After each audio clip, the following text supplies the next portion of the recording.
Let's mic चुनावी यात्रा। नमस्कार, लेट्स माइक चुनावी यात्रा में आपका स्वागत है। मैं हूं राखी जैन। सबसे पहले नजर डालते हैं हेडलाइन पर। बीजेपी के हाथ में नीतीश कुमार का रिमोट कंट्रोल है। तेजस्वी यादव के साथ रैली में गरजे राहुल गांधी। अमित शाह बोले एनडीए में 5 दल नहीं बल्कि 5 पांडव हैं। ये चुनाव जंगल राज से मुक्ति के लिए है। अंता उपचुनाव में अरविंद केजरीवाल ने नरेश मीणा को दिया समर्थन। अब त्रिकोणीय मुकाबला। और अंत में जानेंगे विधानसभा चुनाव क्षेत्र तारापुर का लेखा जोखा। अब खबरें विस्तार से। लोकसभा में नेता प्रतिपक्ष और कांग्रेस नेता राहुल गांधी ने आज बिहार विधानसभा चुनाव के लिए अपने प्रचार अभियान की शुरुआत की। मुजफ्फरपुर में उन्होंने आरजेडी नेता और महागठबंधन के सीएम कैंडिडेट तेजस्वी यादव के साथ मंच साझा करते हुए कहा कि बिहार में 20 साल से नीतीश कुमार सरकार चला रहे हैं, लेकिन आज भी ये प्रदेश सबसे पिछड़ा है। ऐसे में नई सोच वाली सरकार की जरूरत है।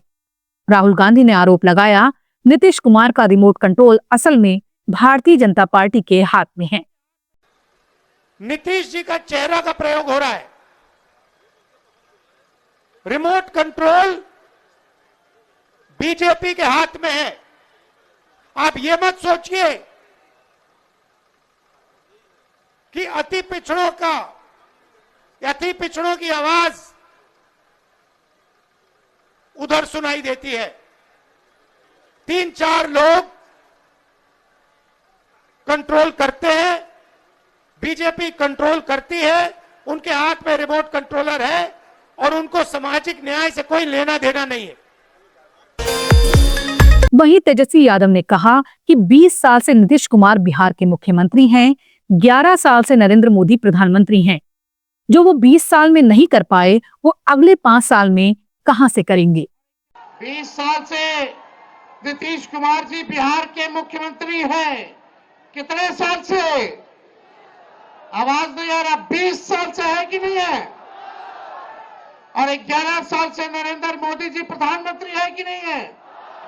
सकरा को कुछ कारखाना मिला है क्या? कोई अच्छा अस्पताल मिला होगा? कोई बढ़िया विश्वविद्यालय मिला होगा? लोगों को सरकारी नौकरी रोजगार मिला होगा? नहीं मिला, कुछ नहीं मिला। केवल घूसखोरी बढ़ी है कि नहीं बढ़ी है? थाना ब्लॉक से न जाए घूस देना पड़ता है कि नहीं देना पड़ता है? और राशन में रिश्वतखोरी हो रही है कि नहीं हो रही? बोलता है 5 किलो, देता है 3 किलो। रिश्वत ले रहा है कि नहीं ले रहा? तो आप देखिएगा हर घर नल से जल योजना में घूसखोरी। दाखिल खारिज कराइए, जमीन का रजिस्ट्री कराइए, उसमें घूसखोरी। जातीय प्रमाण पत्र बनाइए, उसमें घूसखोरी। और अपराध बढ़ा है कि नहीं बढ़ा है? मुजफ्फरपुर जिला में कोई ऐसा दिन है जब हत्या ना होती हो, हमारी बहनों के साथ रेप ना होता हो? यही मुजफ्फरपुर की बेटी 11 साल की बच्ची के साथ रेप कर दिया गया। अस्पताल में 4 घंटे बेड नहीं मिला, उसकी मौत हो जाती है। यही है सुशासन, यही है अच्छे दिन। केंद्रीय मंत्री अमित शाह ने दरभंगा के अलीनगर और उसके बाद बेगूसराय में सभा की। बेगूसराय में शाह ने कहा कि बिहार में सीएम और देश में पीएम की कोई वैकेंसी नहीं है। मैं बताना चाहता हूं कि बिहार में ना तो सीएम पद खाली है और ना ही दिल्ली में पीएम पद। बिहार में विकास पुरुष नीतीश कुमार बैठे हैं और दिल्ली में पीएम मोदी।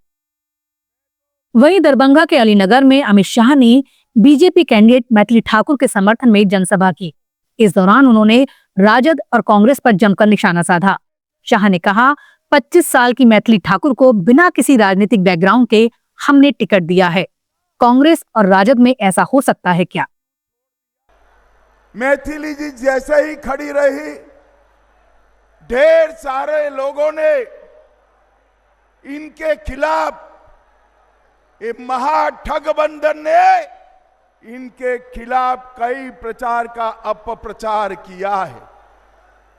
मगर मैं आज यहां से लालू जी की पार्टी को कहकर जाता हूं, मैथिली ठाकुर जीतेगी और पूरे देश और दुनिया में मिथिला का सम्मान बनकर अपनी आवाज बनेगी। भाई पटना के बाढ़ में रक्षा मंत्री राजनाथ सिंह ने चुनावी सभा को संबोधित किया।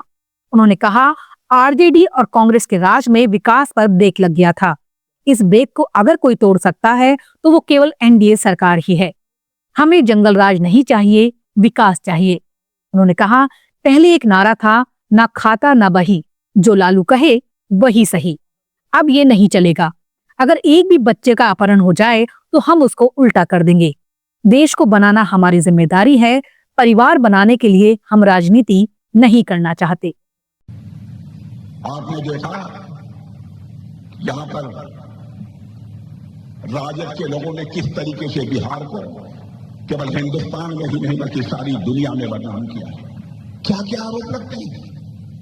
जो यहां का मुख्यमंत्री रह चुका हो उसको वर्षों तक जेल की हवा खानी पड़ती है। क्या हर बिहारवासी का इससे मस्तक नीचा नहीं होगा।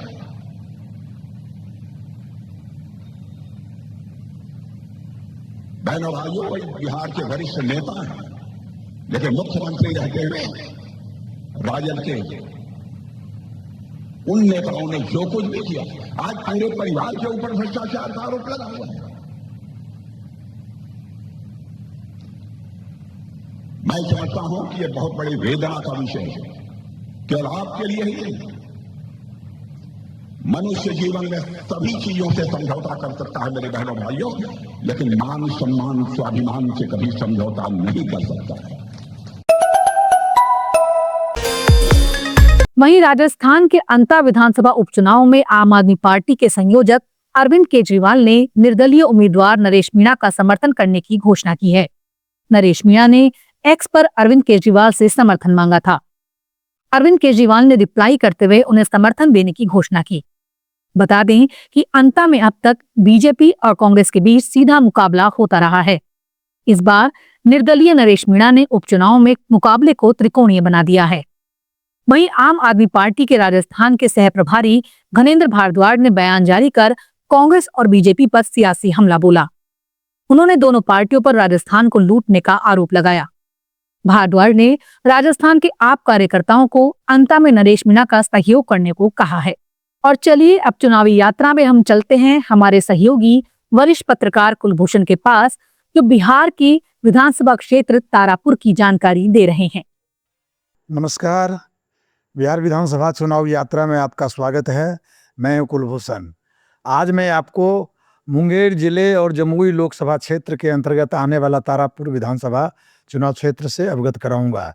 यह क्षेत्र इसलिए महत्वपूर्ण है क्योंकि यहाँ से बिहार सरकार के उप मुख्यमंत्री सम्राट चौधरी चुनाव मैदान में डटे हुए हैं। ये भाजपा के प्रत्याशी हैं। वहीं दूसरी ओर इनका टक्कर राष्ट्रीय जनता दल, जो महागठबंधन का एक बहुत महत्वपूर्ण हिस्सा है, उसके अरुण कुमार शाह से इनका टक्कर होने वाला है। तीसरी ओर जनसुराज भी अपने एक महत्वपूर्ण कैंडिडेट, वहाँ के स्थानीय स्तर पर चर्चित चाइल्ड स्पेशलिस्ट संतोष सिंह को चुनाव मैदान में उतारा है। इस प्रकार यह कह सकते हैं कि सम्राट चौधरी के लिए यह चुनाव आसान भी उतना नहीं है जितना कोई सोच रहा है। इसीलिए कि राजद के उम्मीदवार भी जहां मजबूत उम्मीदवार हैं और राजद का समर्थन मिलने से ही प्रत्याशी की उम्मीदवारी मजबूत हो जाती है, खासकर जहां यादव बहुल क्षेत्र हो। हालांकि यह क्षेत्र कुशवाहा बहुल क्षेत्र है। यहाँ कुशवाहा वोटरों की संख्या सबसे अधिक है और सम्राट चौधरी इसी जाति से आते हैं। दूसरे नंबर पर यादव जाति के वोटर हैं, जो आमतौर पर माना जाता है राजद के समर्थक हैं, और यह कहा जाता है इसका आमतौर पर या अधिकांश मत राष्ट्रीय जनता दल के प्रत्याशी को मिलेगा। तीसरे नंबर पर ब्राह्मण समेत अन्य सवर्ण जातियां हैं और अति पिछड़ी जातियां भी हैं, जिस के वोटर का भी रोल को नज़रअंदाज नहीं किया जा सकता है। ये वोटर भी निश्चित रूप से अपना प्रभाव डालेंगे।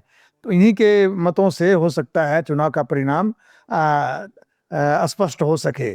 अब हम ये जानने की कोशिश करेंगे जी यहाँ के चौक चौराहे पर और आम लोगों के बीच बातचीत क्या होती है इस चुनाव को लेकर। तो अभी तक के इतिहास के अनुसार तारापुर के बारे में कहा जाता है यहाँ के वोटर चुप्पा वोटर होते हैं, ये बोलते नहीं हैं।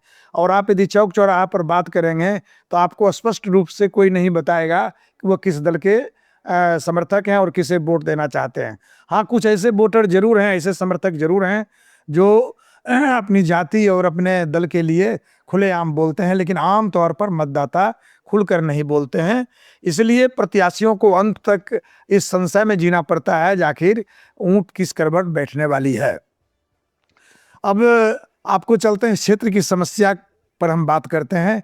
यह क्षेत्र में बिहार के अन्य जिलों और अन्य विधानसभा क्षेत्रों की तरह बेरोजगारी, पलायन, महंगाई की समस्या है। लोग बड़ी संख्या में यहाँ से पलायन करते हैं, दूसरे राज्यों में जाकर अपनी रोजी रोटी तलाशते हैं। अब यह कितना चुनावी मुद्दा बन पाएगा यह कहना मुश्किल है, क्योंकि बिहार में यह माना जाता है कि जाति आधारित मतदान होता है, जाति का गठबंधन होता है, जाति के गठबंधन ही चुनाव को प्रभावित करते हैं। तो ऐसे में यह कहना मुश्किल होगा कि यह पलायन मुद्दा होगा, बेरोजगारी मुद्दा होगा या लॉ एंड ऑर्डर यहाँ का मुद्दा बन सकता है। तो इस प्रकार हम कह सकते हैं जो इस सम्राट चौधरी के चुनाव मैदान में आने से ये एक महत्वपूर्ण क्षेत्र बन चुका है।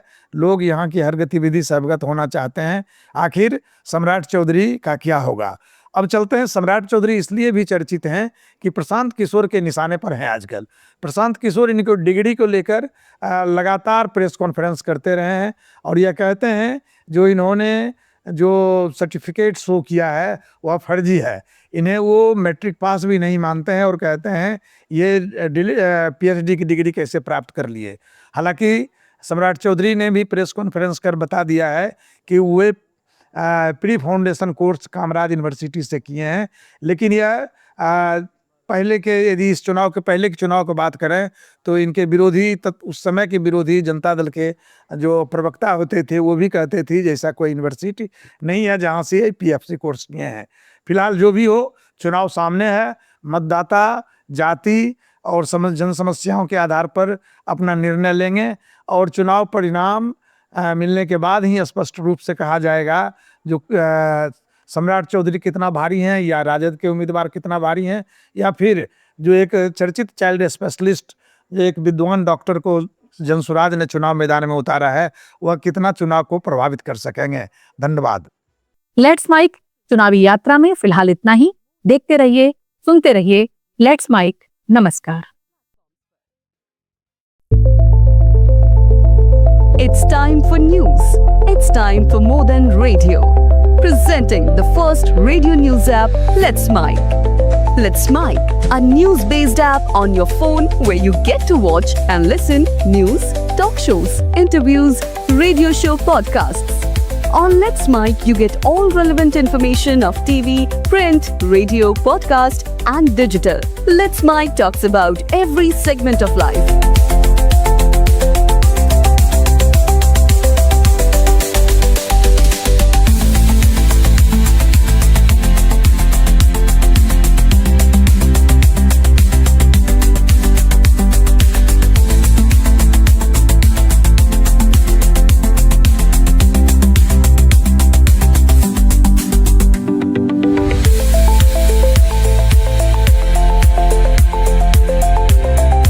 Download the app now from Play Store. Available both on Android and iOS mobile phones. Follow us on YouTube, Instagram, Twitter, LinkedIn, Facebook, Telegram, WhatsApp, Snapchat. Let's talk, let's connect, and let's mic.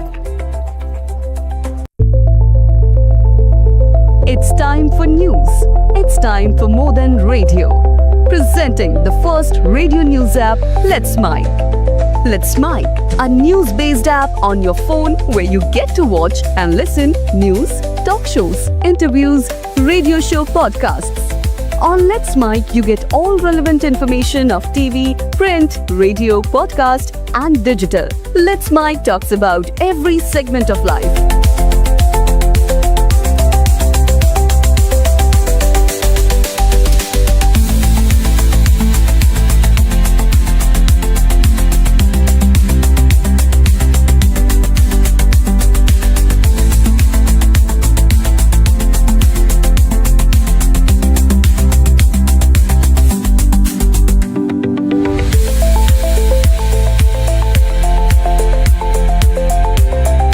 Download the app now from Play Store. Available both on Android and iOS mobile phones. Follow us on YouTube, Instagram, Twitter, LinkedIn, Facebook, Telegram, WhatsApp, Snapchat. Let's talk.